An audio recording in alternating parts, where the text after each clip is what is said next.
Thank you very much. A wonderful greeting to all colleagues connected from all over the world on this special and exciting inaugural Atlas Convention 2021. Really excited to be part of this amazing and exciting convention, which is bringing together academia, different stakeholders from all over the world, as well as researchers, thought leaders in the space of ICTs, as we are all aware where the world is going today. I'm excited to be part of this exciting session that's focusing on reconfiguring communities into digitally enabled economic production zones through community information centers. And my name is Dr. TOLBERT MUCHERI. I'm an applied development economist based in Zimbabwe. And today we have a very powerful panel that's comprising of great experts and thought leaders in the space of ICTs who are here to share their practical and expert knowledge in terms of how best we can reconfigure our communities into digitally enabled economic zones. Without further ado, ladies and gentlemen, allow me to introduce our high-powered panel that's connected here present. And to start with, I will first and foremost introduce our colleague connected from Western Europe, from France, Mathew Smith. They are doing some exciting work in Rwanda in terms of leveraging the power of ICTs to transform industry, to transform communities. He is an expert in telecoms and ICT infrastructure development with more than 25 years experience in this space. He's originally from South Africa and has widely traveled across the continent of Africa and well-versed with the terrain of our beloved continent. There is Mathew Smith. So I will move on to introduce our Director General, POTRAZ, Dr.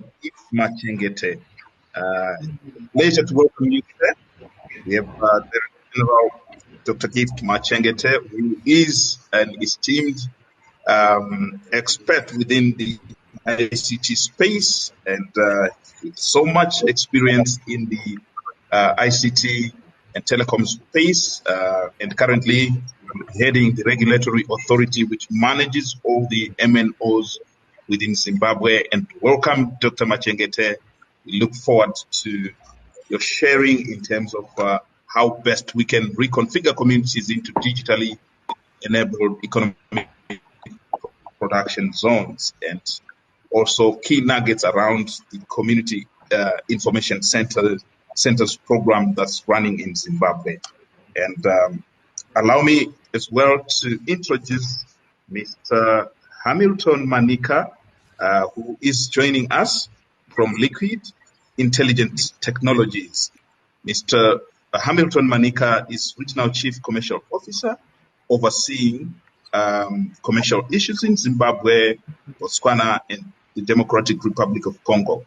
He has been with Liquid Telecoms for more than 8 years, and he's focusing on providing solutions to customers, from individuals to small to medium enterprises, corporates, and wholesalers.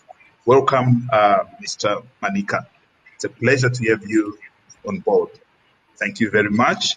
And last but not least, allow me, fellow colleagues and participants connected, to introduce the Permanent Secretary of the Ministry of ICTs in Zimbabwe, Engineer Sam Kundishora, who is an expert in digital electronics and telecoms engineer, who currently is the inaugural and current Permanent Secretary within the Ministry of ICTs in Zimbabwe. He is a passionate man in terms of how best we can unlock the power of digital technologies to transform our lives across sectors, across agriculture, health, education. He's an academic and a researcher, and we look forward to also hear practical nuggets in terms of how we can reconfigure communities and how we can leverage the power of ICTs to ensure that we transform and touch lives, and to share further nuggets around Community Information Centers program, which is championing for beloved Zimbabwe. And without further ado, let's get straight away into getting some key nuggets around how best we can unlock the role and value of technologies. And I want to start off by a question from a global perspective to you, Mathew. Can you just shed some light in terms of some global level practical examples on how your work with Field Cloud is touching lives and transforming lives in Rwanda? What impact have you made so far? What problems are you solving? And how do you see the future? Over to you, Mathew. Thank you very much, sir, for the warm introduction, and it's a pleasure to be on the floor with all of you in Zimbabwe. It's a question of, again, undertaking a journey, right? And this journey is very much at the beginning as opposed to in the middle or near the end. In fact, it's a journey where the destination is actually the next generation, and the next generation is effectively going to use the destination as their starting point. So where we started just to give you a little bit of background, so Field Cloud has been in business since end of 2009. And up until around 2015, we were very much focused on the energy sector, particularly the oil and gas industry, and we're very industrially focused. We weren't really doing anything of true impact in society. It was very indirect. And there was a realization that we could actually really contribute more to, again, expanding and to take the expertise that lies within my team and to apply that for broader societal impact. We had the good fortune in 2017 of being invited via one of our customers, one of our enterprise customers, a telecommunications operator, to get involved with Smart Africa, with the Smart Africa Alliance. And we put together with our customer a series of capacity building workshops. And so we started with focusing on raising awareness, all right, and again, bringing together three important things: technology, economy, right, and society. And this was the three pillars, or the three, if you like, points of the triangle of the workshops and the workshop programs that we introduced. Our very first country that we did the workshop in was Niger, north of Nigeria, so Niger, Niamey. The second country was Cote d'Ivoire in West Africa, and the third country was actually Rwanda. Going through this whole process has, again, been very useful because we have been able to, again, stimulate demand and allow particularly youth, but not just youth. It was a multi-generational exercise where we brought together public sector, academic sector, so professors and folks involved in education, youth, so emerging entrepreneurs, and again those who are wishing to become part of the economy, as well as established business. Now, it's important to bring multiple stakeholders together in these exercises. The net result of what followed on from the four countries, because I forgot the fourth country was Senegal, which happened after Rwanda, is that these have then spanned, all right, new endeavors, right? New startups have come up. I can give an example of two startups in Rwanda, which were created on the back of what we started, STS Group and Watch It. And both of these companies actually have a focus in agricultural technologies and harnessing the power of embedded electronics, network technologies, and also a way of thinking. One thing that we bring to our capacity building is thinking differently about how value is created and how value is exchanged within the economy. And I think that's really, really vital.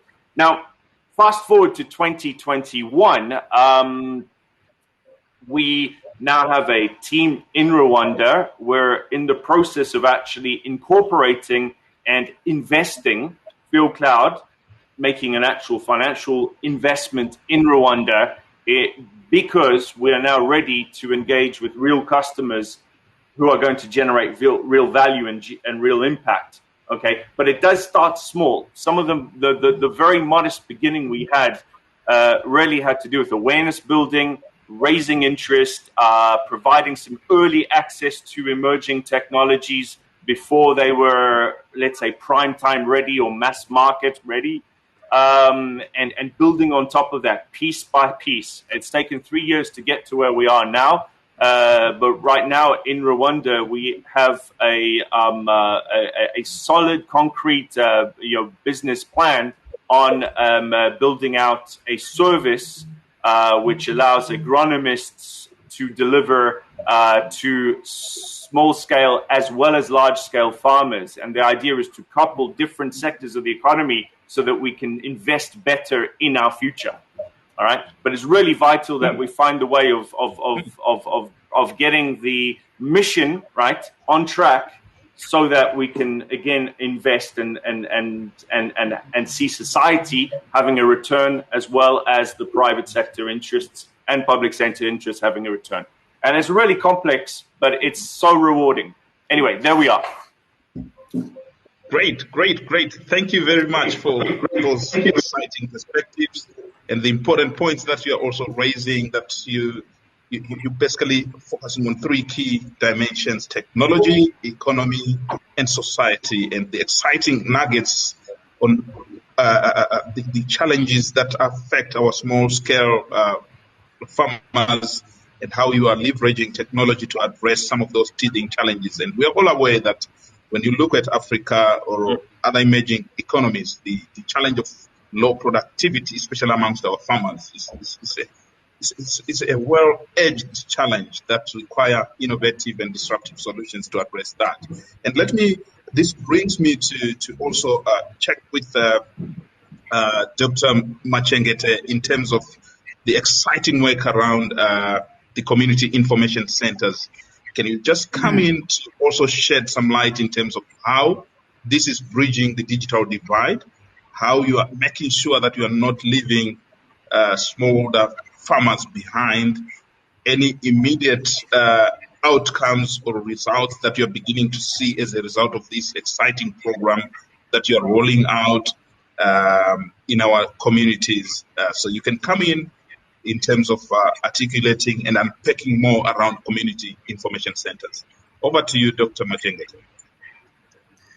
Thank you very much, Dr. MUCHERI, and good morning, everyone. I'm very happy to be part of this panel with such distinguished, colleagues. Let me begin by giving you a general insight into the Community Information Center project, which is being undertaken by the Postal and Telecommunications Regulatory Authority of Zimbabwe, that is POTRAZ, in partnership with the Ministry of ICT, Postal and Courier Services, and of course the country's designated postal operator, which is Zimpost. As you all know, the regulator is mandated to ensure universal service provision for postal and ICT services, so that no one is left behind. In this regard,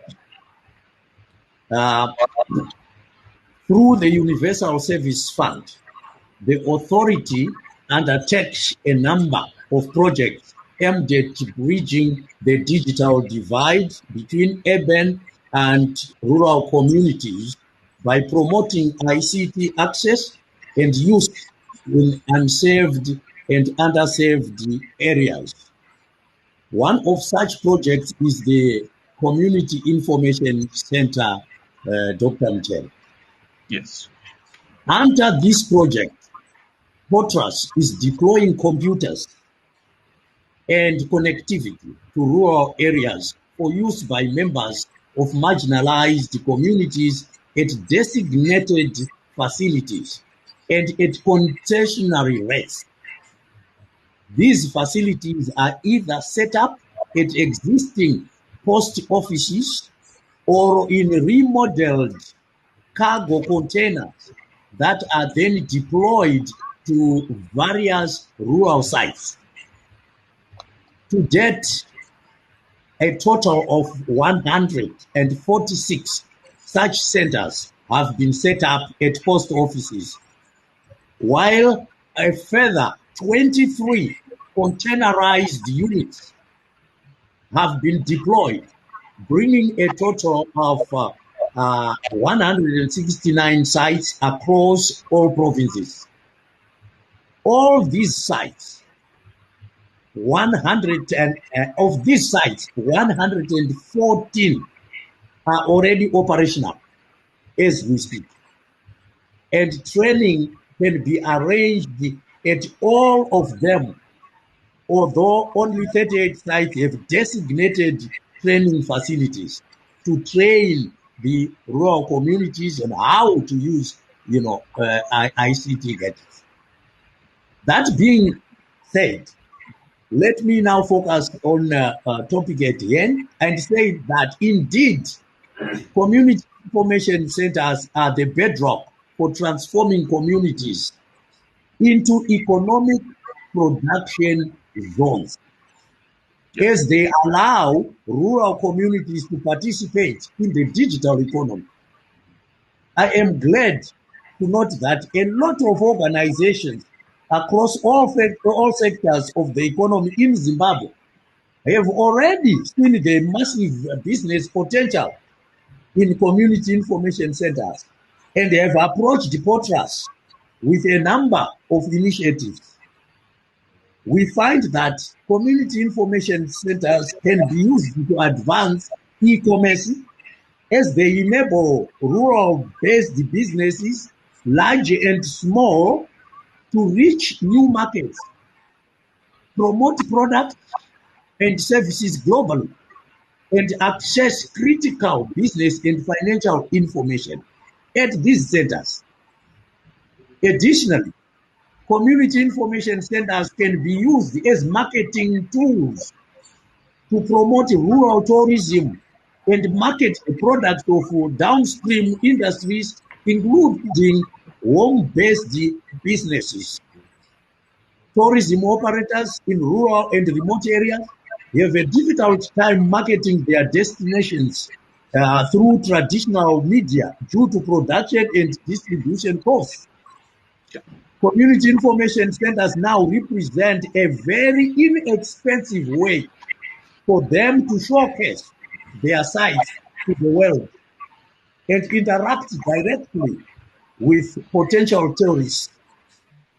In terms of agriculture, Dr. Muneri, we find that the idea that communities of small-scale agricultural producers are isolated and living in closed, self-sufficient societies is actually a myth.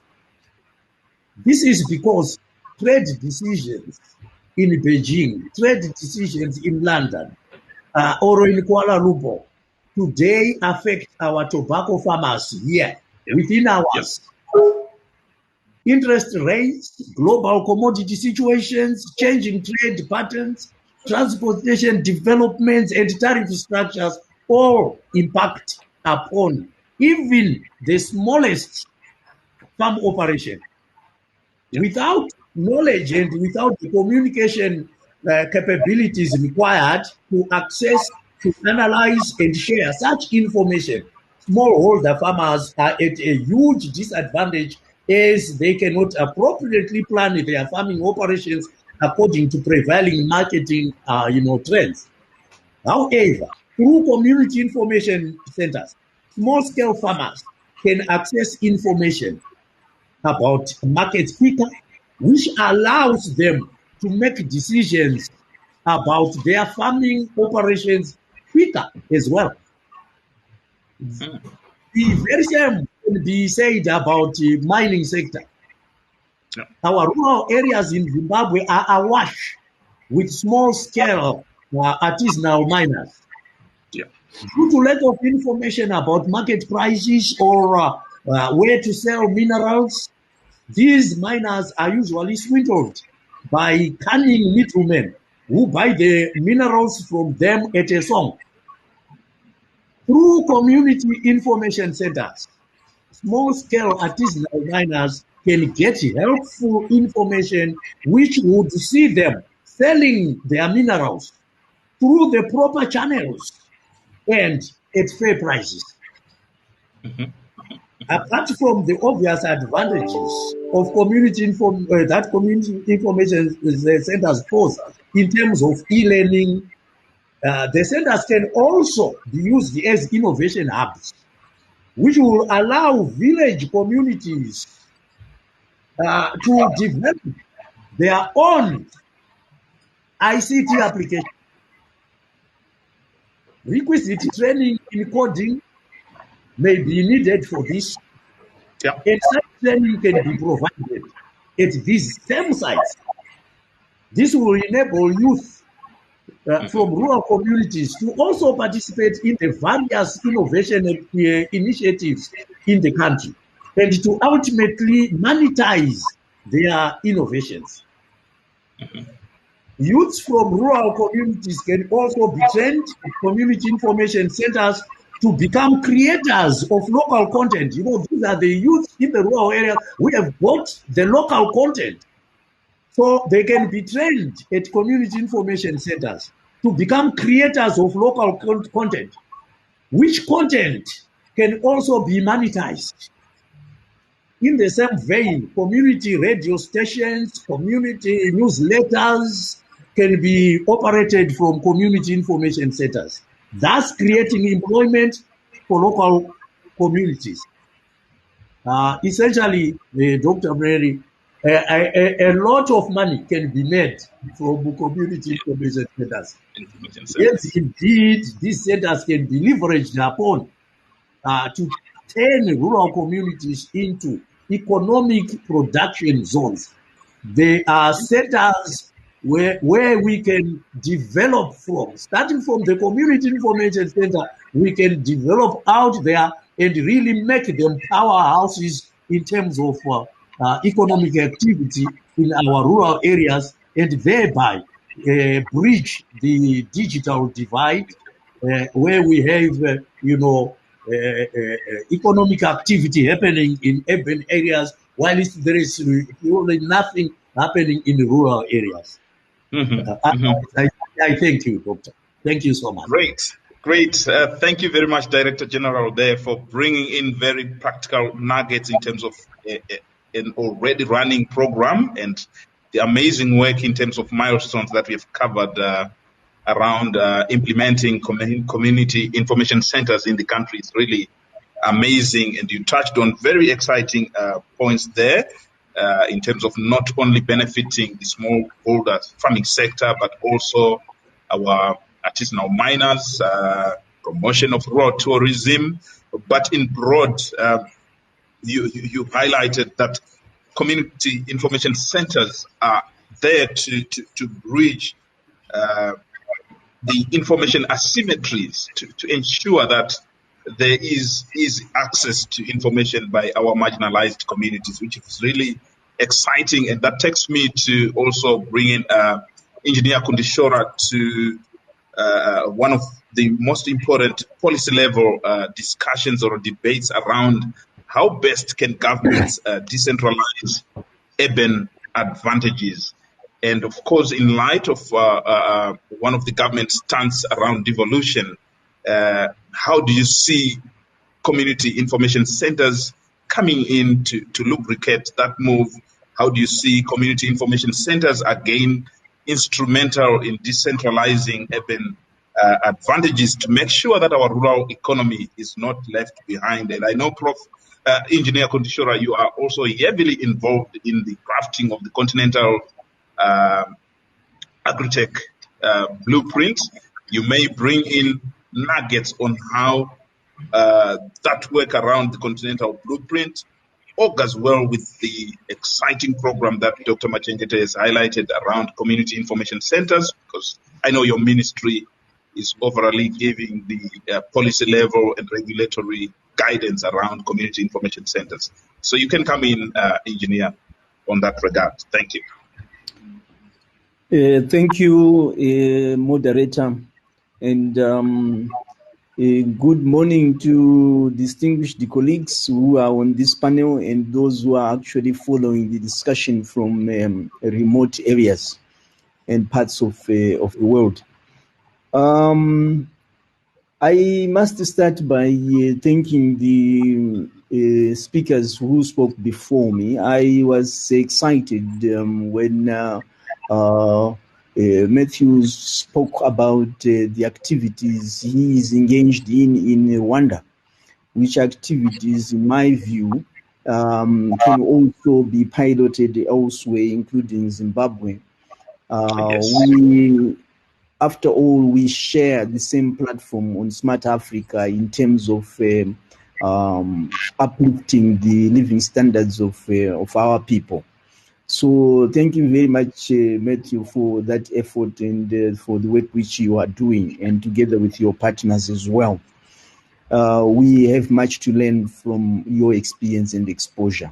And I'm sure you also have much to learn from us.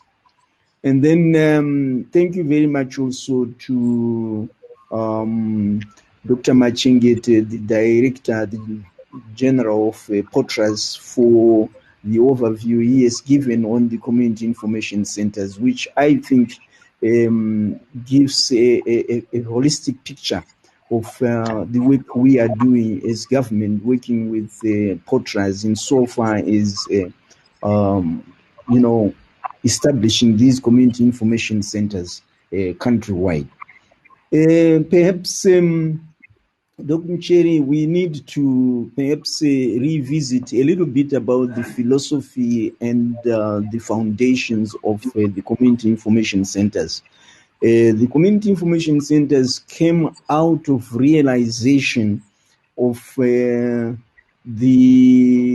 demise of the old postal system as it was from the beginning, from time immemorial. You know, the postal system is the one which started wherever, even resettlement or even exploration, where people started to settle, they found the need to communicate.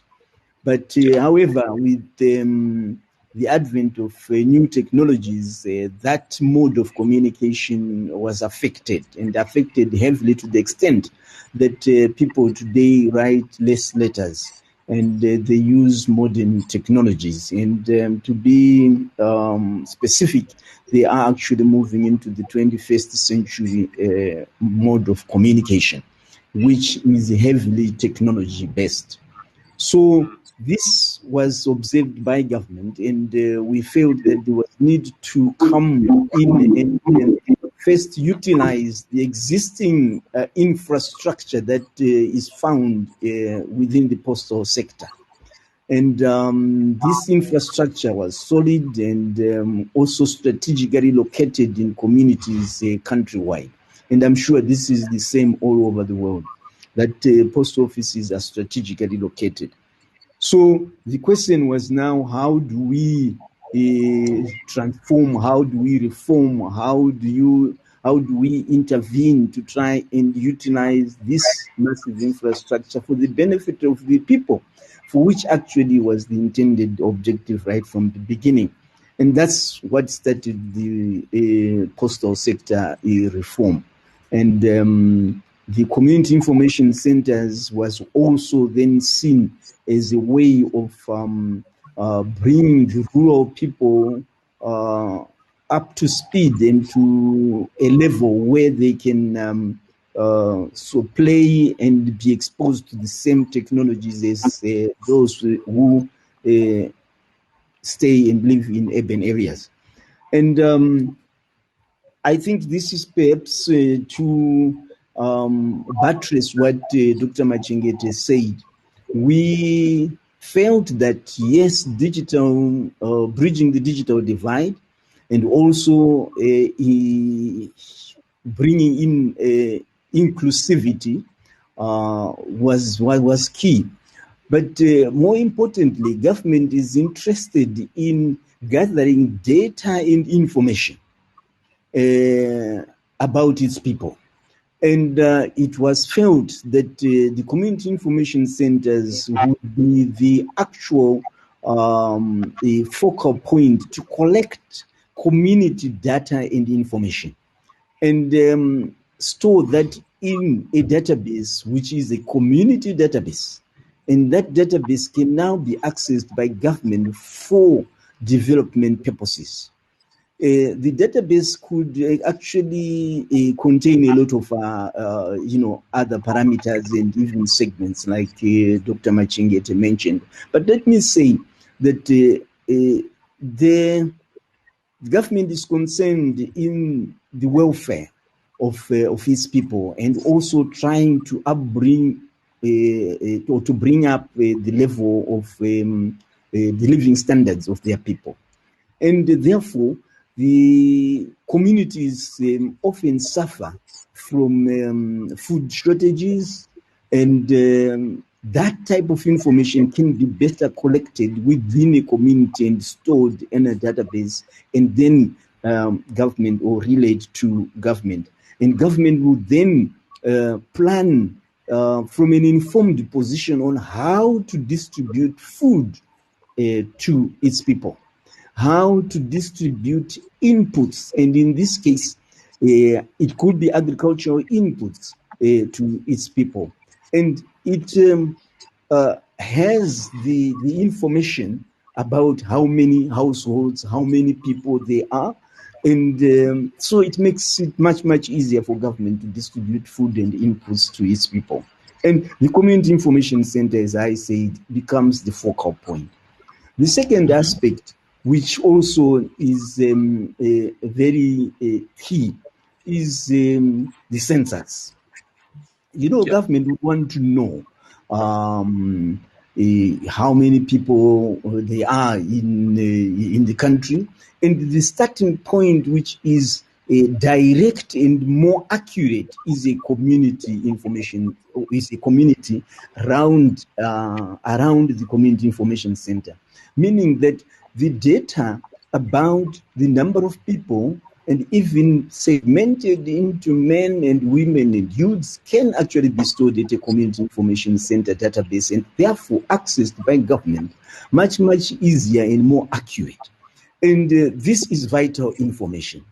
The other information which also can be stored, and rightfully so, will help in improving the living standards of the people, is what actually preoccupies this particular community where a community information center is best.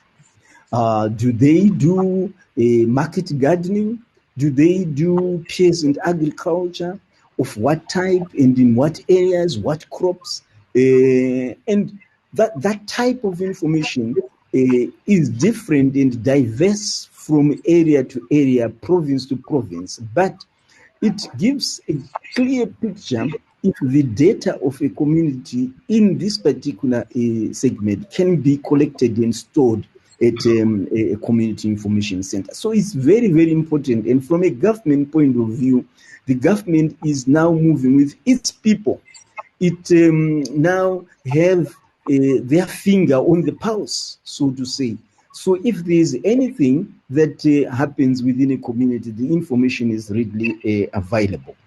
The other aspect, again, from the interest of government is, for example, in the area of farming. If, for example, there is an outbreak of locust invasion on the crops, this information can therefore be collected much, much faster and distributed then even at district level, provincial level, and even to the Ministry of Agriculture at head office much, much faster. If there is a worm invasion on the crops, Pictures can be taken and transmitted through the same channels up to head office, and people will know what remedial action can be taken. Is it a brown or a black worm that is attacked, and what actually chemicals can we use to try and destroy this intruder so as to save the crop. So from a government point of view, the community information centers are very, very, very critical. We, Dr. Machengete spoke about tourism and also, around the community information center. This is very, very true, because ecotourism, community tourism is very, very important. We have in Zimbabwe, we had a program which was called Campfire. And Campfire project was actually, I think, Dr. MUCHERI, you remember that. Even Hamilton and Dr. Machengete might also remember the Campfire. It was meant to identify some unique sites within a community. It could be caves, it could be, historical artifacts, and it could be even sacred mountains, and that type of information would then be put together. All these things which we are discussing can actually revolve around the community information center. The community information center therefore becomes the hub and the repository of data, critical data, which is actually national data. And for us, and even other nations, they also establish national data centers, and then it can then be linked to the national data center for the benefit of the nation at large. I just to buttress also one point which Dr. Machengete mentioned, that is of turning the community households into business units. I think this is very critical, and it dovetails to the agri-tech blueprint, Dr. MUCHERI, which you also mentioned. We strongly believe that households, that's where the people live, and they live comfortably in their homes where their fathers and forefathers have actually lived before. And this idea of migrating into urban areas, it is actually premised on a few fundamentals. You actually move in search of something, and you move from rural areas in search of either education, in search of jobs to sustain yourself primarily, and other things. So what we noticed is that if you move around, particularly urban areas in Zimbabwe, towns to be specific, you will see peri-urban agricultural activities which are really, really vibrant on small pieces of land. And the question you ask yourself is, how come these people here, they are growing these small plots of pieces of land successfully to try and sustain themselves? You come to the conclusion that no, they are also looking for comfort. They're also looking for comfort. So if you bring the comfort or improve the comfort at home and in their rural areas, and bring also some of the necessary inputs they require at home in their rural areas, you will address very quickly and very impactfully the rural to urban migration.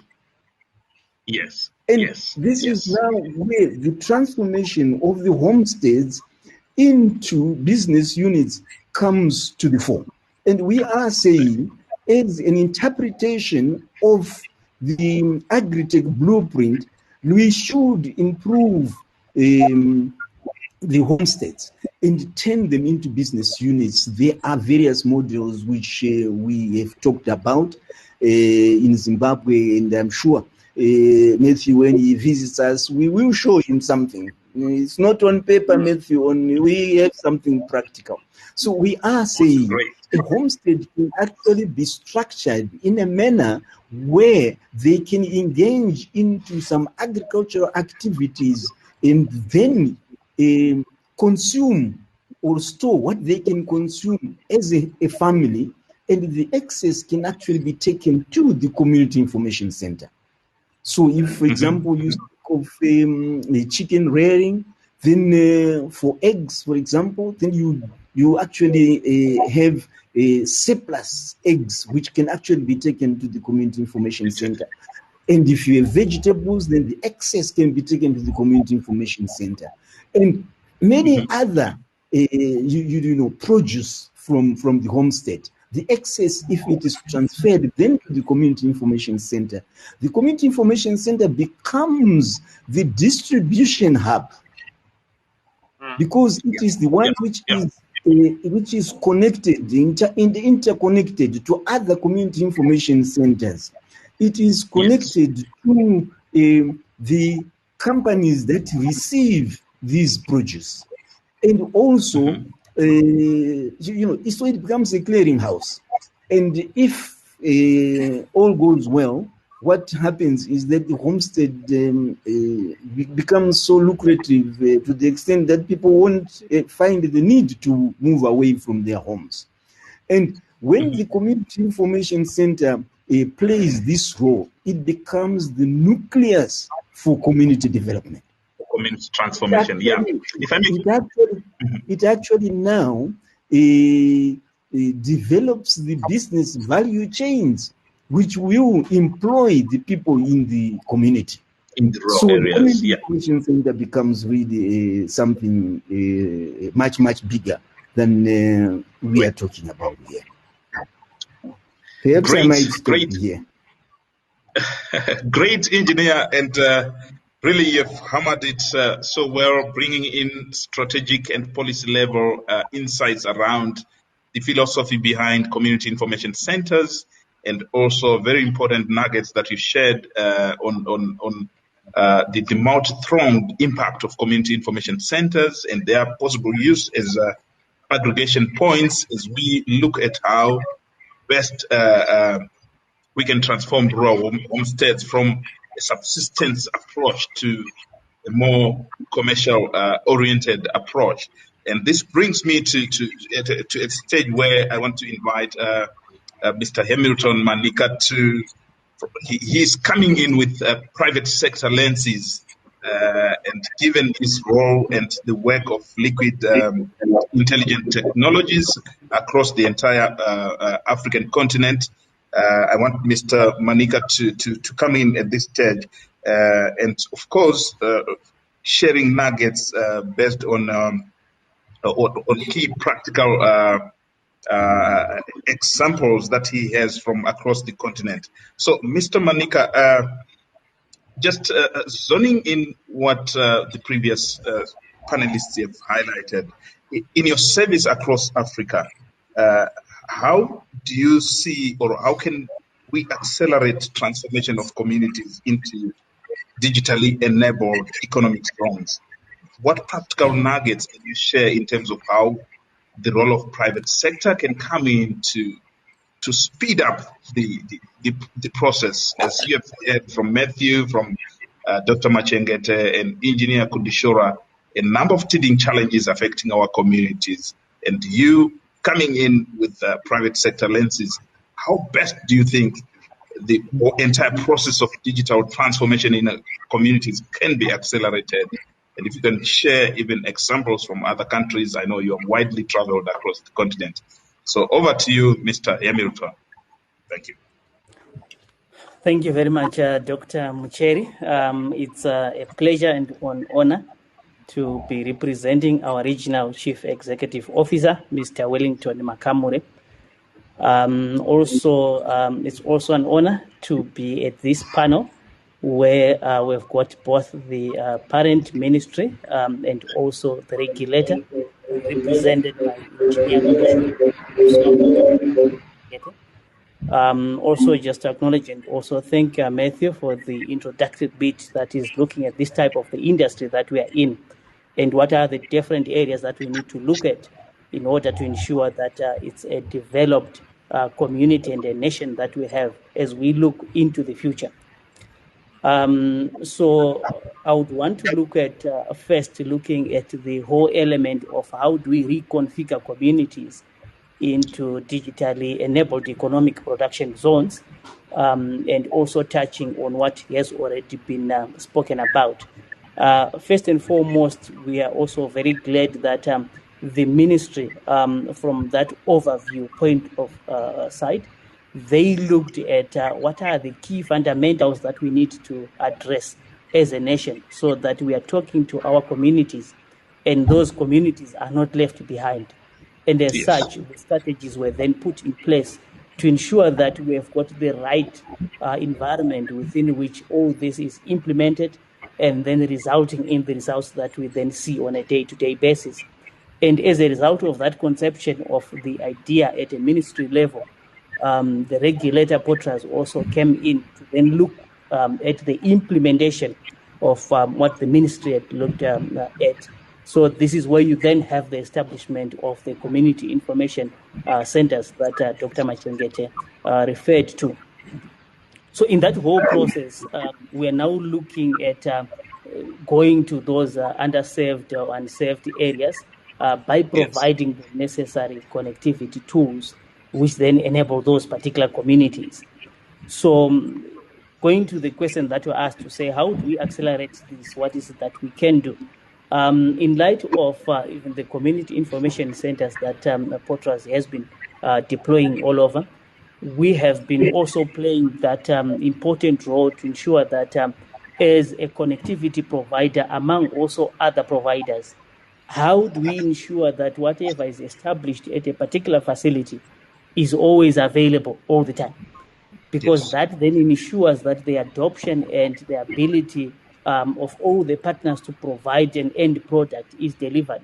So we are then coming in from a connectivity point of view and ensuring that that connectivity is always available and our communities are then able to benefit from that, where we are then supporting all those issues and all those efforts that have been spoken about, and most critically to ensure that as it lands on the end user, they are quite affordable, like what Dr. Machengete has already mentioned.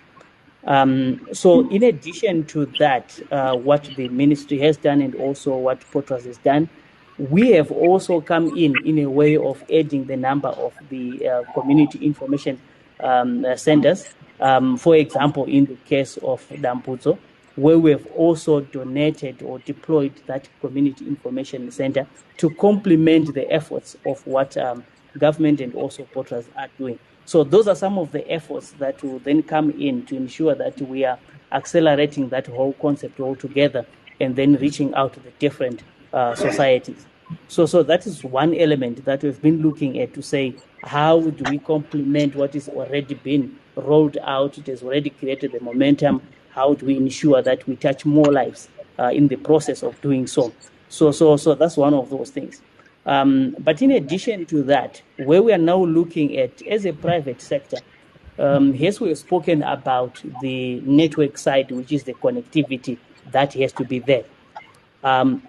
We then have to look at continuously exploring ways of ensuring that beyond providing connectivity, how do we ensure that the data that we are talking about is secure? This is where we are also looking at initiatives around things like your cloud, where this data is stored in the cloud, is also readily available, so the efficiency that is required. So all those are the initiatives that are already complementing what the community is doing, because you then find that in the engagement of these communities, first element is the element of the awareness, which was spoken about by both Engineer Kundishora and also Dr. Machengete. And once they are aware of it, they start to make use of it. But it is also our responsibility in the back end to ensure that as they are doing so, they are doing it in a way that they will be able to store or keep that information for some time and also refer to it as and when they want to make use of it. But over and above that, one of the critical issues that you then find in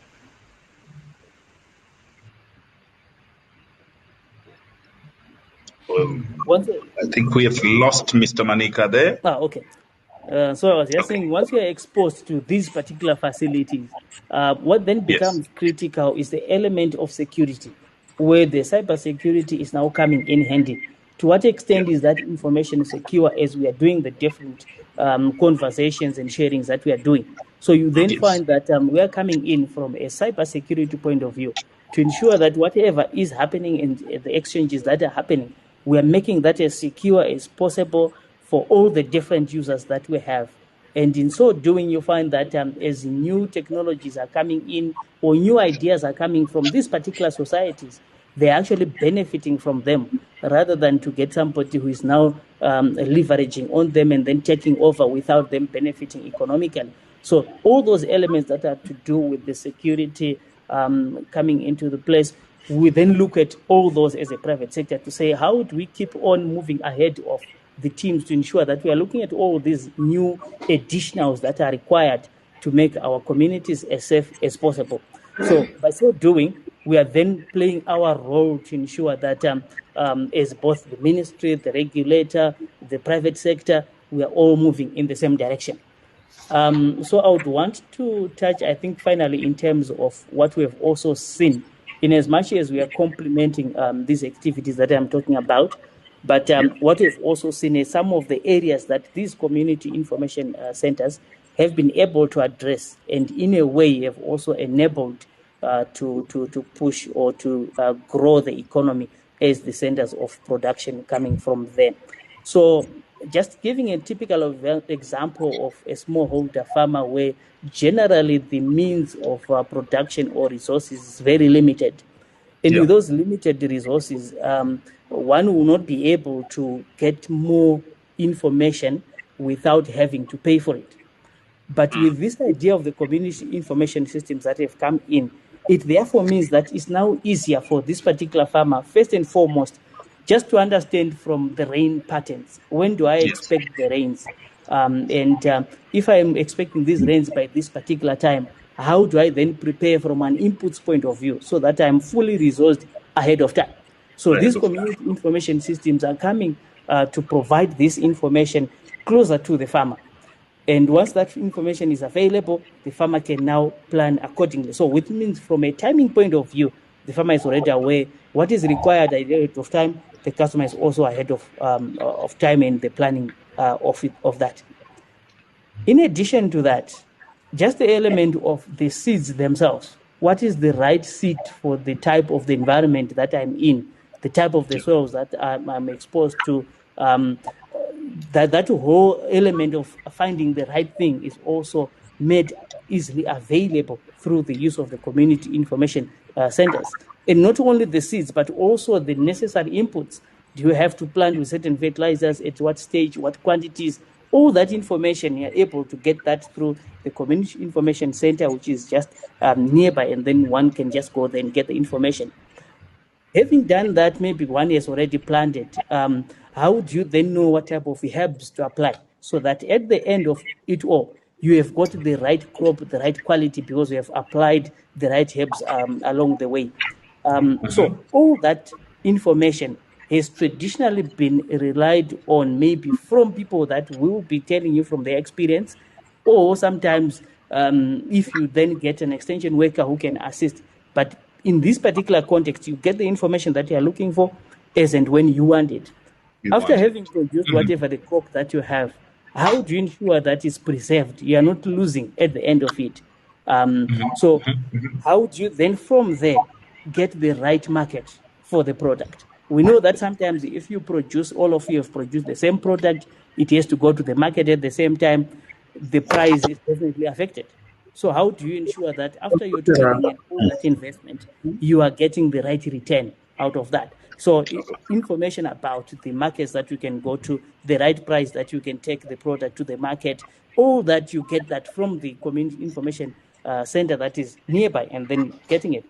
And then having said that, overall, you then find that this makes the smallholder farmer or even those in disadvantaged communities as enlightened as those that are traditionally in the urban areas, where I think, like what engineer was saying, that people go there maybe for the purpose of jobs, for the purpose of education, among other things. So in this case, all these are brought closer to home, and that enables the capacitation and also even the ability of the different communities to be able to productively make use of what they have, because they now have got the information, which information is power. So from the way that we see it from a private sector point of view, our involvement, so this is where we see that the contribution of these community information centers comes in quite handy to enable those communities that traditionally have not been at the same advantage as the urban areas. Thank you, Dr. Machengete. Great. Thank you very much, Mr. Manika, for hammering it home there. The real essence of transforming communities or addressing teething challenges in our communities is when you identify a gap and go for it and tackle that challenge. I really want to applaud the work that you're doing through liquid intelligent technologies there. That's really exciting in terms of how you're complementing government's efforts to bridge the digital divide. You mentioned very exciting nuggets there in terms of making sure that the uptime in terms of connectivity for these CICs, again, is a major area of concern, looking at your service as a connectivity provider. That's really exciting. I want to before we switch to look at questions from our audience, who I encourage, you can type in the Q&A. Before we switch into that, I want to pause a bit and go back to Engineer Kundishora and Dr. Machengete before I also check with Mathew. But to Engineer, maybe in less than 2 minutes, can you just highlight how you're making sure there is multi-stakeholder involvement in the entire process of operationalizing the CICs, as well as co-investing? I know Mr. Manika has highlighted the involvement of liquid intelligent technologies, but how are you making sure a multi-stakeholder approach is adopted in terms of CICs? And then the second piece of the question, which you can deflect to Dr. Machengete, relates to sustainability. I know with 60% of the population, especially in most developing economies, being rural, the major concern, especially with a number of innovations, is how do we sustain this over time? If you can also respond in terms of the thoughts around sustaining community information centers over time, and what is in place at the moment to ensure that sustainability is there, and address the aspect regarding multiple stakeholder engagements. So over to you, Engineer, and you can deflect to Dr. Machengete. Thank you, Dr. Mucheri. I would request Dr. Machengete to actually respond to the issue of sustainability, and also add what I would have left out on the stakeholders. You see, in the discussion, the whole discussion, you have noticed that we have touched on a lot of inputs and contributions coming from a variety of sectors. When we spoke of inputs, availability to the community people, the inputs come from stakeholders. So which means that those stakeholders obviously are part of the equation. We also spoke about the community information centers themselves being the clearinghouse, which Hamilton actually put it very well to say these are the ones which has links to the markets. So, which means that on that platform already you are seeing a stakeholder, multi-stakeholder, participation. There is also, from the government point of view, where we spoke about the census, the tourism, all those issues actually point towards a multi-stakeholder participation. I must also speak about another stakeholder who perhaps seems to be silent, but very, very visible. And this is the Ministry of Finance, ZIMRA in particular. Because you see, the Community Information Center is resident in a community where there are small businesses. And these small businesses must actually contribute to the economic activities in the country. And ZIMRA would want to collect their dues, from these people. So they are a very important partner in this particular exercise. And the other multi-stakeholders like Hamilton and the entire operators, communications, the infrastructure operators, they are stakeholders who actually participate in here. I must also say that from the government point of view, when we speak about bridging the digital divide and ICT penetration, even on the literacy upgrade, we also go to schools, Dr. MUCHERI. We also go to schools. And Dr. Machengete mentioned it in his presentation initially. Schools are capacitated, which means, therefore, there is a link between the schools, laboratories, computer laboratories, or computerization program, and the community information centers, because schools are in communities. So there are synergies here. So you can see the multi-stakeholder approach being wide and varied. The private sector, we have even discussed with the private sector to say support the community from where you come from. Support the school from where you obtained your education right from the beginning. That kind of dialogue has actually generated interest, and it is part of multi-stakeholder, inclusion.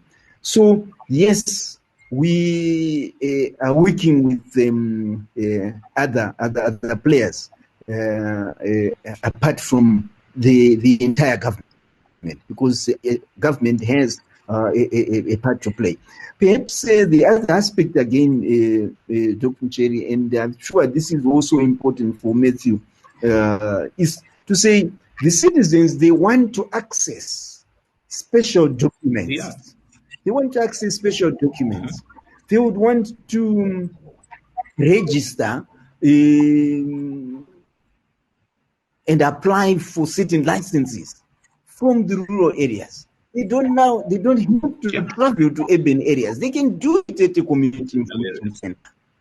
And the community information center now has a commissioner of oaths at the community information center. Because don't forget, the community information center still has the postal component hanging on the side. We haven't shut down the transfer of a parcel. The postal business is still there, though in a smaller scale. So the postal master there becomes the commissioner of oaths. So he or she can now validate and authoritate the documents that are needed in the community. So that's another aspect which then links to the Ministry of Local Government, ministries of communities, and the Registrar Generals, of births and deaths. The Community Information Center becomes really the hive of activity in a community, but it is a multi-sector oriented and structured. Perhaps Dr. Machengete might comment on sustainability and perhaps add one or two. Yeah, sure. Over to you, Dr. Machengete. Thank you, Engineer, for bringing those important nuggets. Dr. Machengete, if you can hammer on sustaining our community information centers. Thank you very much, Dr. MUCHERI. I think the PEMSEC has actually touched on how community information centers can be, sustained. By saying that the community information center can act as a business hub. We talked about the households, the business units, that we need to create households as business units. Mm-hmm. Now, when you have households, a group of households, which are business units, and they all converge at the community information center, that in itself transforms the community information center into a business hub. And when it is transformed into a business hub, it means that there are a lot of transactions that will be happening there. Mm-hmm. And the community information center will benefit from such transactions. And that in itself assists in sustaining that community information center. Okay. We also have on the government side all the activities which are being done in towns, where people have to travel to town to do things like the PSSA, application for birth certificates, applications for passports, applications for even death certificates, insurances for your motor vehicles, and all those. The Community Information Center can do that on behalf of government. And that can improve the Community Information Center's sustainability. Because for some of these activities, the Community Information Center will actually get a little bit out of that for doing the work on behalf of the other departments. So that assists in sustaining the Community Information Center.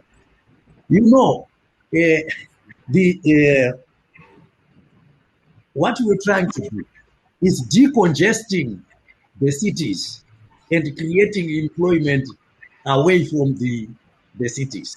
From the cities, yeah. One farmer, I told you I'm a farmer, one farmer who stays at the farm all the time. Some of us go there and come back to the towns.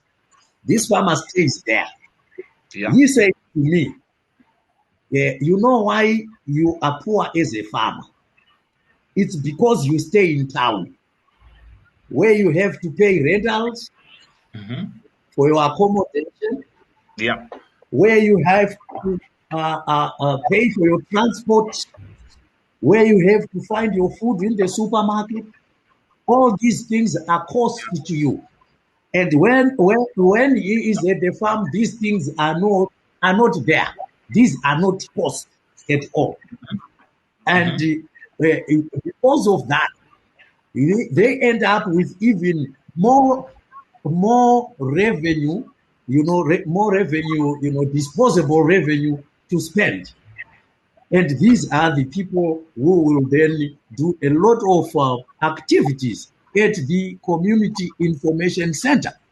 And that in itself will sustain the Community Information Center, because we have managed to decongest the cities in favor of the rural areas where we need to improve development.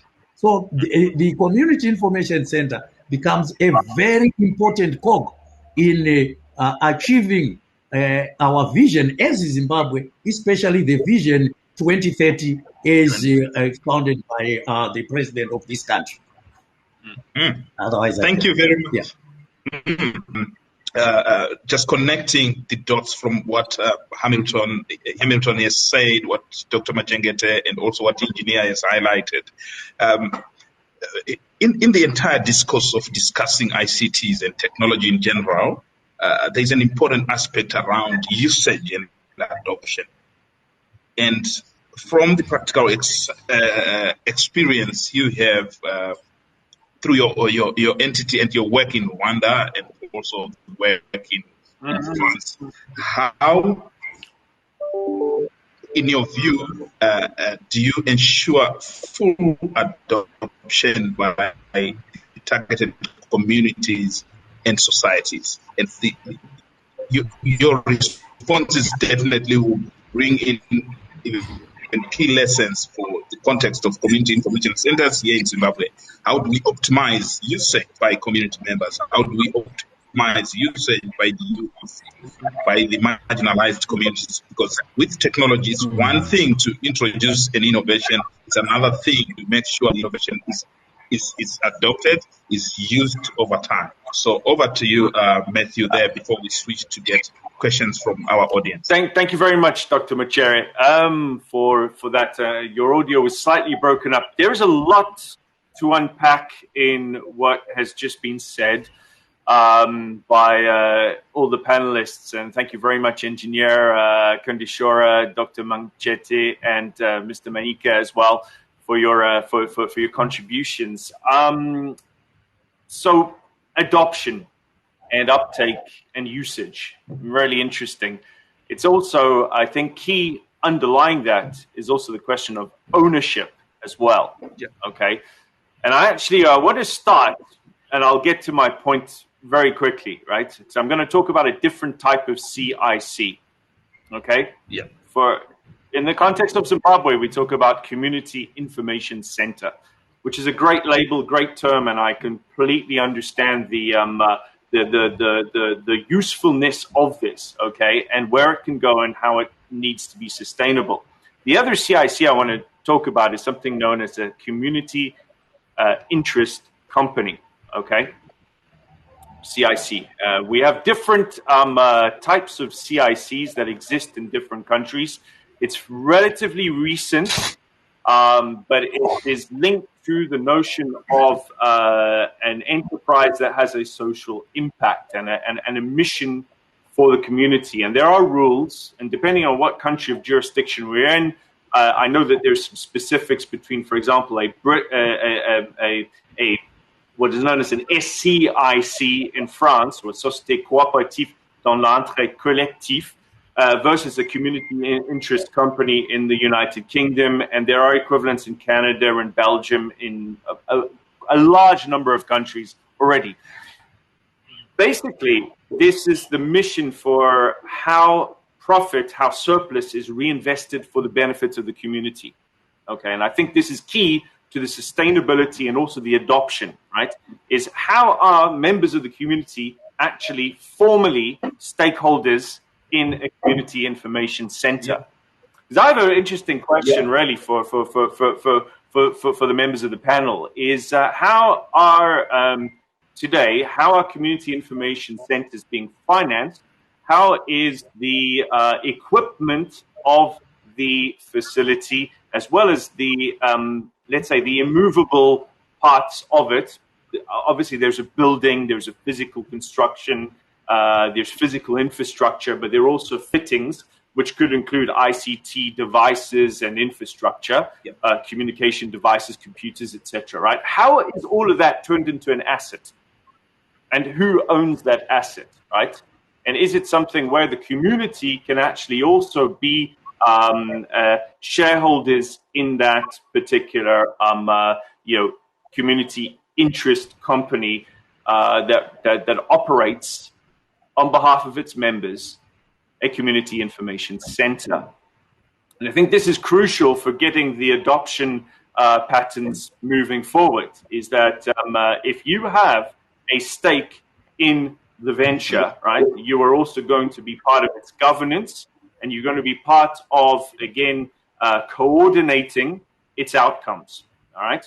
If we go back to economic theory and we talk about the tragedy of the commons, okay, which is for anyone who studied economy, economics, or has studied some of the history from 1,000 years ago, right?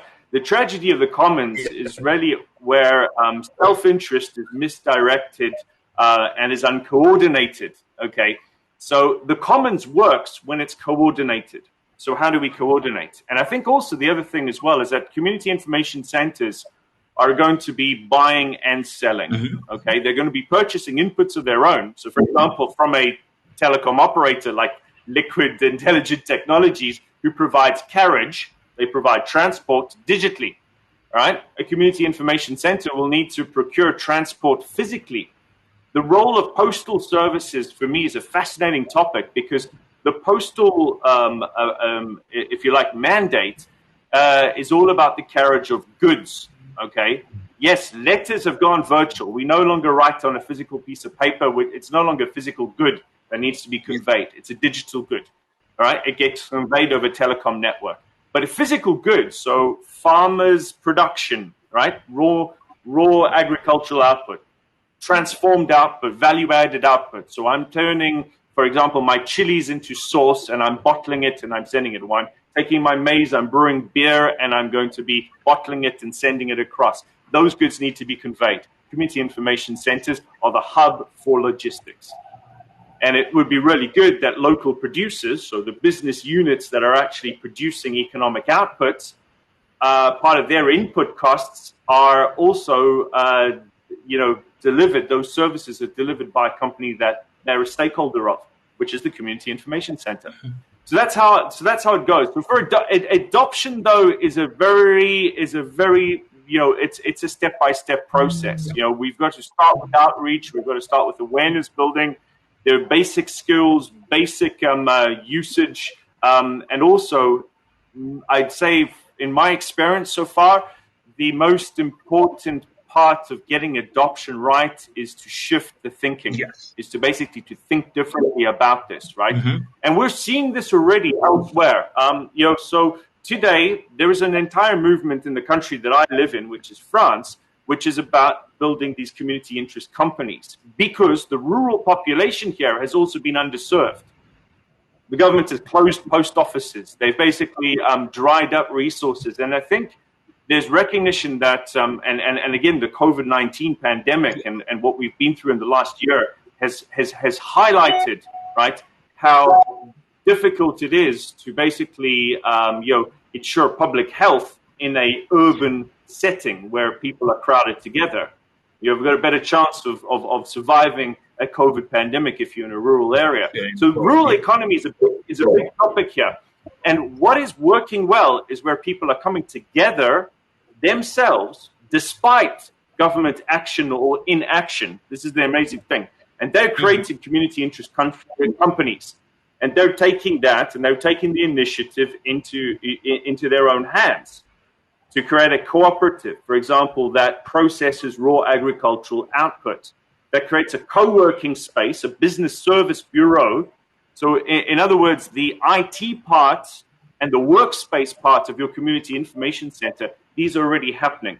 But this has been done without government, direct national government intervention. So that's quite interesting. So adoption is going to happen anyway. It's just how do we coordinate the action in the right way so that the adoption happens. So that's important. I do want to just add one other important point here is that again, when we are able to formalize ownership and formalize stakeholding in a venture, right, we're then also able to again deal with financing and capitalization and investment decision making better. And I think we really do need to be mindful of okay, where money is spent, how does that money get spent in terms of creating assets, right, as opposed to only producing liabilities. So if we only have liabilities, right, that means that we're spending more money than we're earning, right? If I have an asset, the asset is attracting money to it. And if enough money comes in and that is greater than the money that goes out, then we have something that produces a positive return on investment. So I think having a positive return on investment for everyone is the goal. That's our big goal. Getting there is going to take a lot of time, and it's going to result in a lot of very carefully executed action. That's the only way, right? But and again, we're only just starting. A lot of this is new, and we're really only starting at the point of raising awareness, getting adoption, getting the basic skills going. but then putting in place all of the structures to make this happen is still, we've got a lot of work to do for the next, to prepare for the next generation. Anyway, thank you. Thank you very much, Mathew, for bringing in very practical examples there. And definitely, it's very important to really give such granular and in-depth practical examples. You touched on very exciting pointers there, especially highlighting that even the rural part of France is also underserved.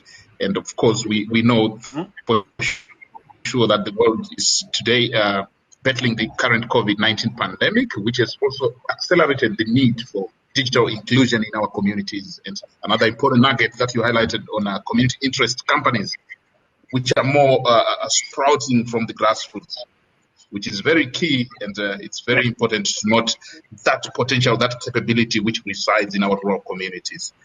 So with your indulgence, we should be landing in the next 10 minutes.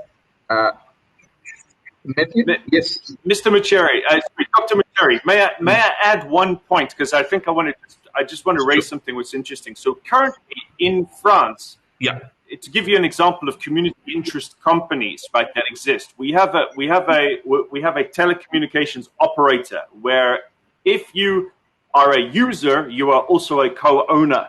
Okay.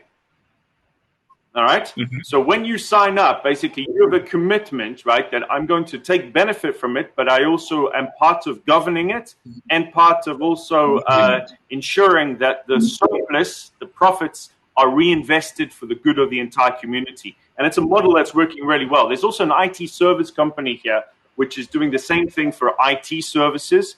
And just as of a year ago, we also have a rail service operator, which is on the same model, a community interest company. As you know, here in Europe, in the European Union, rail services are being privatized. So while the railway lines are owned by the state, the actual rolling stock, the trains themselves, train services, are in private operation. And the best way to ensure rural service for trains to get people and goods from where they live in the community to towns and other centers, right, is to set up a cooperative, community-owned railway service operator. And that's quite an amazing thing that's happened just in the last couple of years here. So I just wanted to add that to say that it is possible, it's happening.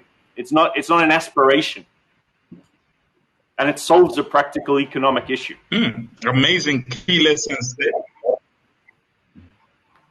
Great, amazing key lessons for Africa and for Zimbabwe in particular. Really exciting stuff. Thank you, Mathew, for sharing that. So with your indulgence, we should be landing within the next 9 minutes. So you will allow me to pick some questions from our audience. And I think I will read out 2 or 3 at a time. And feel free, our panelists, to come in quickly as we prepare to land. So there is a first question there that's coming in from Sherilyn Maposa, which is directed to Dr. Machengete. And it says, have there been any success stories of any rural youth through use of community information centers? Are there any identifiable economic improvements from the rural settings in which the centers are set up? So before you respond, let me check another question there. And okay, the second question is, are there any incentivized programs to encourage the use of the CICs and awareness programs that teach and show opportunities that can be derived from ICT by making use of these CICs? So if we can have a quick reaction to these 2 questions as we encourage our audience to also come on board. So over to you, Dr. Machengete, if you can address the 2 questions, and any of the panelists can also touch, should there be any gaps. Thank you very much, Dr. MUCHERI. I see the 2 questions as being one question, actually. One that is asking whether there is awareness in terms of usage for these community information centers. And whether there are any success stories where we have set up the community information centers. Yes, to encourage usage, what we have been doing is that for training to use the gadgets at these community information centers has been free of charge. That was an attempt to try and excite people in the use of ICT. Because as you are aware, it's not easy for people to just forget how they've been doing, going about their lives for all this time, and suddenly change to the use of ICTs. Yes. You need quite a lot of awareness, and you need to encourage them to use, so that they look at it not as a dangerous animal, but something that will change their lives. Mm-hmm. So this is what we have been doing to try and to train them for free. And I am happy to say that so far since we started, we have trained over 11,000 people in our community information centers. And this training is continuous. We continue to train and continue to encourage people to use these centers. Some of the centers are close to hospitals, some close to schools, some close to government departments. And we have been asking all those institutions around the community information center to make use of the community information centers so that they benefit from those community information centers. So yes, there has been awareness. We might have to do more. And there are also, I think, success stories of the use of these community information centers. Some of our community information centers have been used by tourists who have come to Zimbabwe. And they go in the rural areas, and there is no connectivity everywhere, but at a community information center. And they go there, they can link up with their families back home and all that. So we have seen this, this happening. And as I said before, the idea is to ensure that the community information center becomes a center for business. Yeah. And I'm very happy that Mr. Smith talked of it being a hub for logistics. And that is the way to go. We're looking at it as a hub for logistics. And even as we go further, because we are learning every day, as we go further, the concept of community interest company is quite exciting. Because if we are putting these households together as households business unit, it means they are going to be producing quite a lot. Yeah. And where will that production go to? Mm-hmm. It goes far away for manufacturing, far away for processing. It makes a lot of sense that that processing, that manufacturing is then done within the community, the same community. I can give you, Dr. MUCHERI, a very good example that just came to my mind as Mr. Smith was talking. We have Murewa. What is Murewa known for? It's known for tomatoes. But every day, trucks, you see trucks going to Harare with tomatoes, not with processed tomatoes, but with raw tomatoes. Those raw tomatoes can be processed in Murewa at a community interest company where all these farmers deliver their raw materials. And the community interest company, which belongs to all of them, then processes it, and with that, you actually develop that community better. I thank you. Thank you very much, Dr. Machengete there, and also for roping in what Mathew has highlighted around community interest companies, which can be an important outcome or an important grandchild of community information centers,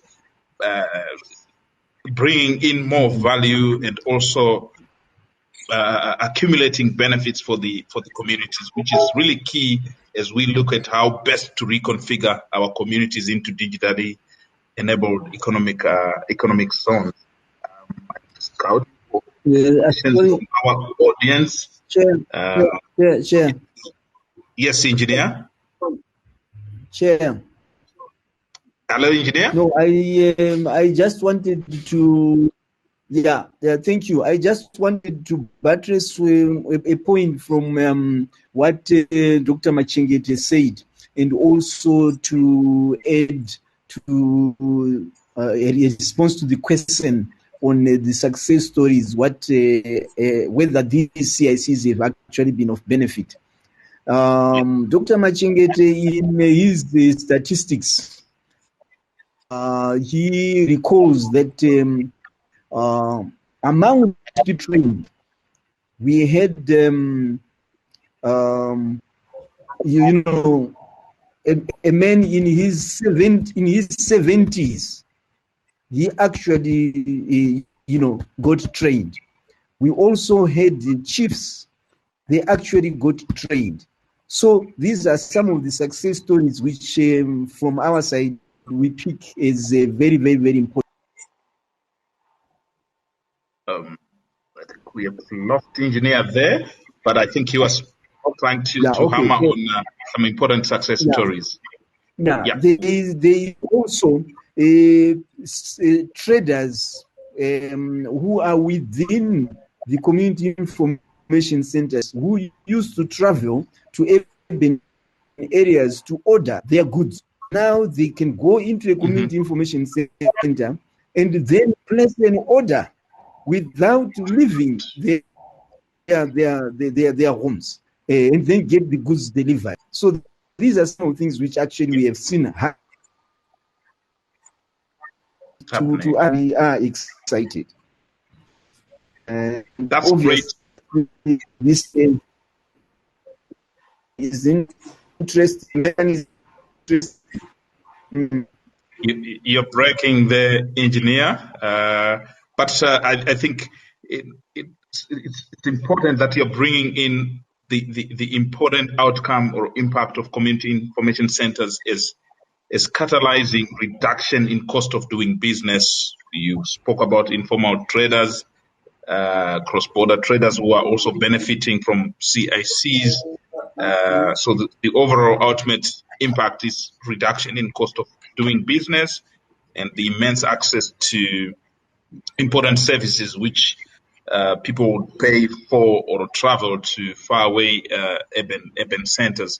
So I don't see further questions from our audience, but just as key takeaway pointers, I will ask each one of our esteemed panelists to just highlight some key takeaway high-level pointers, and I will start with Mr. Manika to just hammer home some key quick takeaways in terms of how best to accelerate and reconfigure our communities from a more subsistence kind of approach to looking more at opportunities around commercializing traditionally subsistence household through leveraging technology. What key takeaway points, Mr. Manika, can you share there for our audience before we also go to Dr. Machengete, Mathew, and lastly, Engineer Kundishora? Over to you. All right, thank you, Dr. Mucheri. So very critically, some of the key takeaways are that the vision by the ministry to ensure that we are providing digital solutions to the underserved areas. We're working together as in there to ensure that we deliver that. You also understand that in some of these underserved areas, they are generally maybe difficult to access using the more popular technologies. So we'll then continue with the back-end side of ensuring that we are working on more efficient, more reliable technologies so that we are also a vital partner in this whole process. So this is one of those things that we are doing to ensure that going forward, we are supporting our communities very well and capacitating the end users so that at the end of the day, there is no difference between somebody who is in an urban area compared to a rural area because they can get the seamless information as quickly as possible. Being the future is something that we are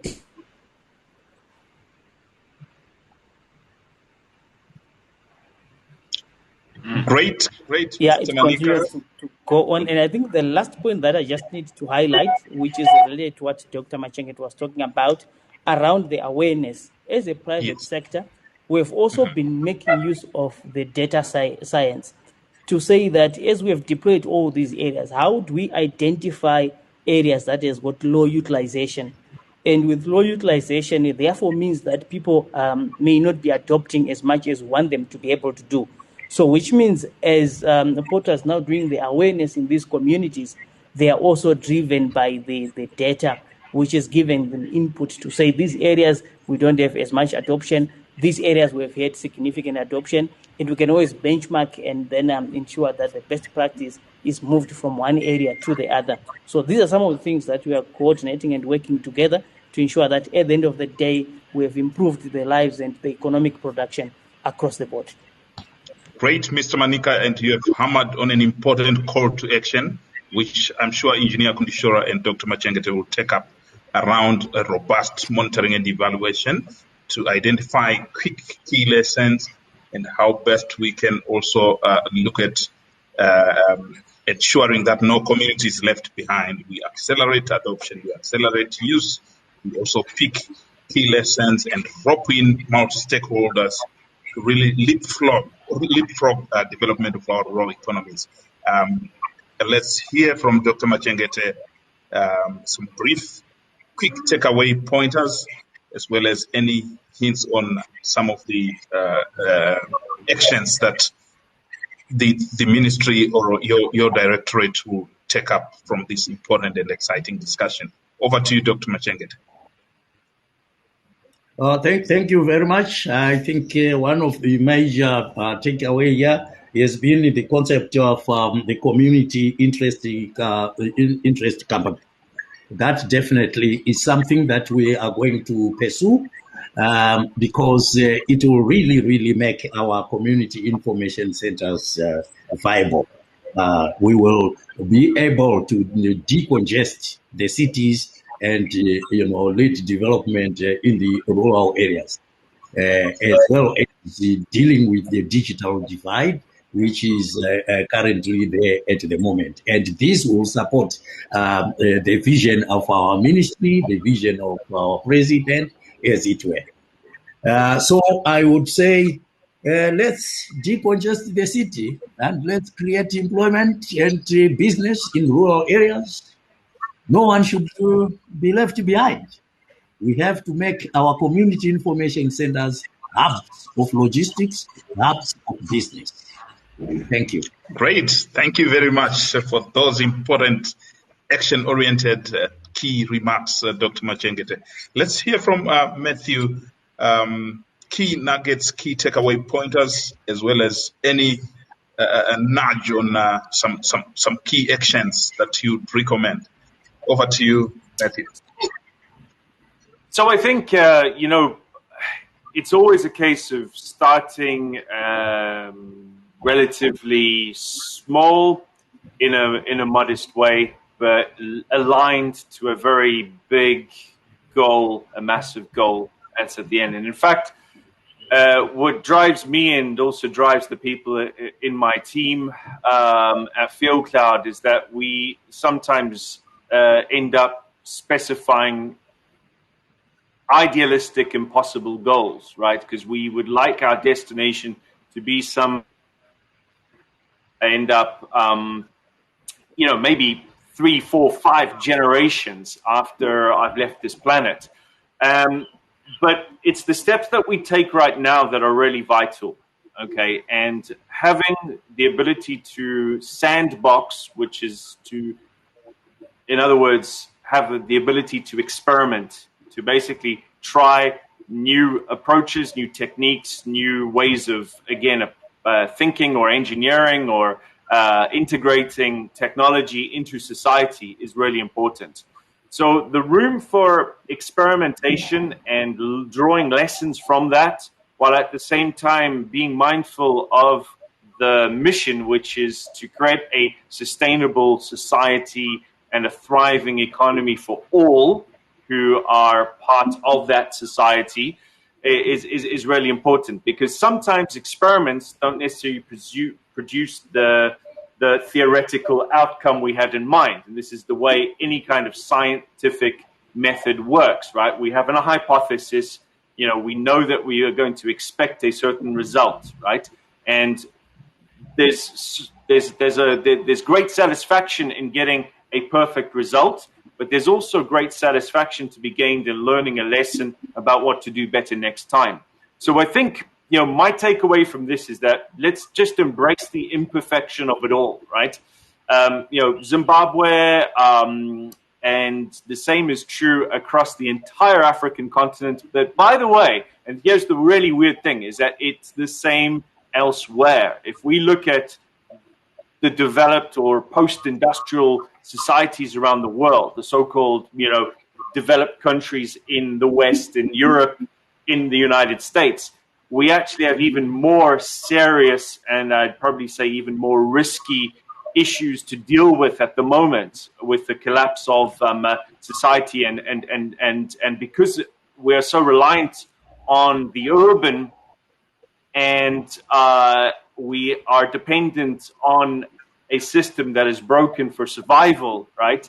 The one good thing in Zimbabwe is that people are able to survive out there in the rural areas. It may be really tough, but I can still at least access a plot of, a small plot of land, and I can dig it, because I do have something, right? And I do know something, and I can ensure my survival, even if it is just at subsistence level, right? For me, the most dangerous thing is if I look, in large cities where we've even lost that here, right? Where we've lost the ability to, the only way you can survive is to get into crime, and that's awful. So I'm very driven by ensuring that, we are going to build a society that's better for tomorrow. I do want to add one last technical thing, which I think is important, is that in addition to community, information centers, community interest companies, there's, and seeing as I have Dr. Machengete from the regulator, from POTRAZ, on the panel, I just wanted to also mention that one of the trends that we're seeing around the world, it is happening certainly in more developed countries that have, again, problems of rural marginalization, is the trend towards what we call neutral host networks, and in some jurisdictions, some regulatory jurisdictions, known as CBRS, or Citizens Band Radio Services. Okay, and so this is a way of being able to have a regulatory regime that facilitates, again, community interest company telecom operators that are neutral hosts, that provide a common infrastructure that other private sector players can use and leverage. And there's an interesting dynamic there, because that, to me, is another way of also distributing out and, again, having the right stakeholder involvement. So I just wanted to leave that thought with you. I'll be glad to organize another call on this. There's a number of people we work with around the world that are driving these kind of community telecom or ICT network models, because that whole landscape is changing too. The way we did the way we did telecom in the old days of PTT is different to what we are doing now, right? The challenges are not the same. Anyway, thank you very much. Thank you very much, Matthew. They're very exciting parting remarks and also recommendations which our Director General can take up there. And last but not least, allow me to speak to Engineer Kundishora for some bold key takeaway nuggets and maybe a promise on a call to action as we land. So over to you, Engineer Kundishora, as we round up our session. Thank you very much, Moderator. The takeaways here, one which stands out is the fact that the discussion has been really,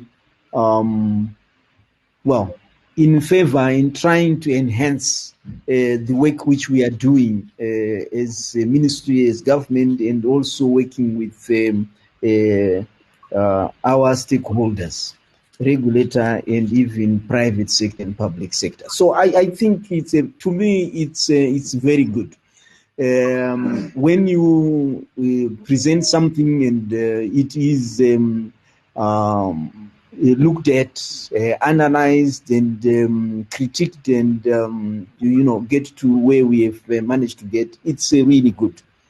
The other aspect which I think will resonate well going forward is the community interest company, and the Director General mentioned that one, and it's something which we would want to pursue. We have had cooperatives, Chair, in this country, if you recall, and they have been they have had their share of challenges, but we may now have to look at it from this new perspective.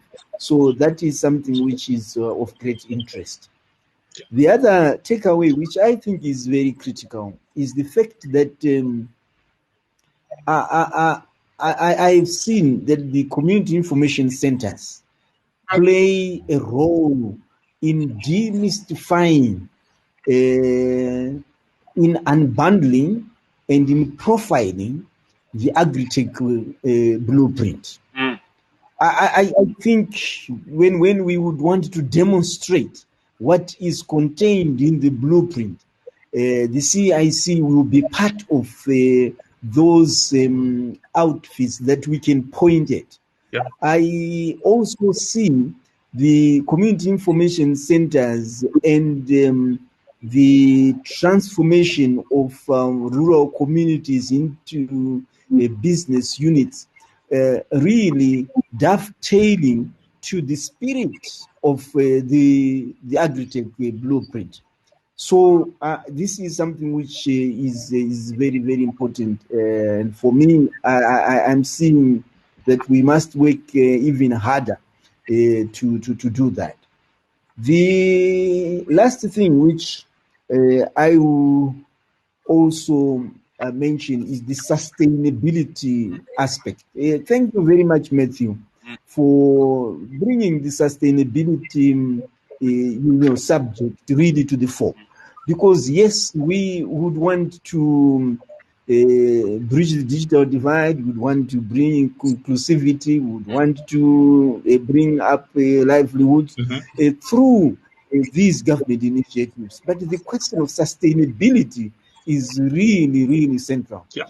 How do we sustain these infrastructures, these programs is critical. So we will have to put our heads together, not only as government, but working with stakeholders and even technical partners like Mathew, to see how we can sustain these initiatives, which in my view are very noble and can have far-reaching positive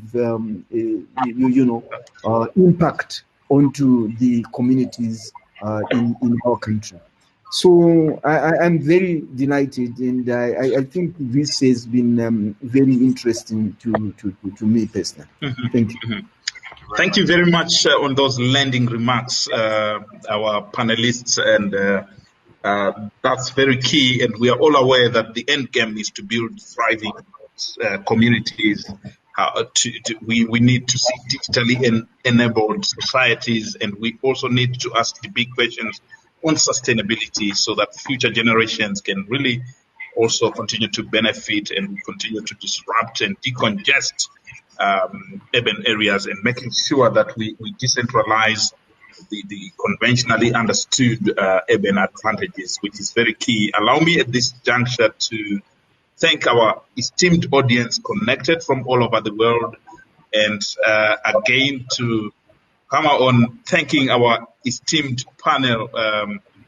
panelists who have brought in a lot of exciting expertise and practical nuggets in terms of how best we can reconfigure our communities into vibrant and digitally enabled economic zones, which is in tandem with the dictates of sustainable development goals, our our national aspirations around Vision 2030, as well as, I know, exciting work which is driven by entities such as Smart Africa to see a one digitally united, digitally connected Africa. And that process begins with how best we unlock digital appreciation, digital inclusion right at the household level. And I want to thank Mr.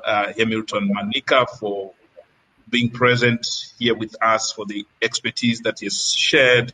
Dr. Machengete, Director General POTRAZ, for the key nuggets that you have shared. Mathew, you brought in very exciting nuggets from the work you're doing in Rwanda, and also important practical recommendations that you have shared, which I believe this should trigger and provoke action from within Zimbabwe, which can trickle to the rest of the continent.